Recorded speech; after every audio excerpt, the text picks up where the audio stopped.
গেরুয়া লাগিয়ে দিচ্ছে। আমি একজনকে অ্যাডমায়ার করছি, তিনি আমাদের দলের না হলেও মনে রাখবেন তিনি একজন বিখ্যাত শিল্পী, নামটা আমি মিটিং এ বলছি, চন্দন সেন। আমি তার একটা ভিডিও দেখছিলাম।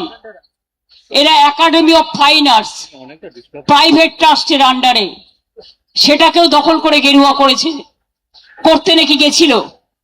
তো উনি বলেছেন এরকম তো আমরা জীবনে দেখিনি। তাহলে ভাই কথা কম বলবে, আমার গলা ছিঁড়ে গেছে। আমি আপনাদের বলি, তা সত্ত্বেও মনে রাখবেন তিনি বলেছেন এই একটা সময় সবাইকে রুখে দাঁড়াতে হবে, একজোট হয়ে লড়তে হবে। আমি এটাকে সমর্থন করি। আমি আগেই বলেছিলাম, বাবুলরা জানে, দোলারা জানে, রবীন্দ্র জয়ন্তীর দিন যে আসুন আমরা সারা ভারতবর্ষে ইন্ডিয়া জোট নিয়ে লড়াই করি, বাংলাতেও করি।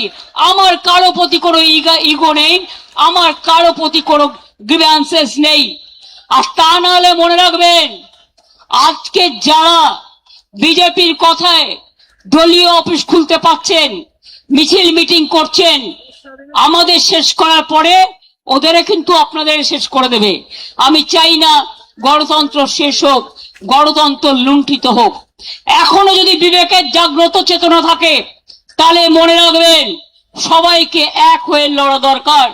ফলো করুন theworld.in।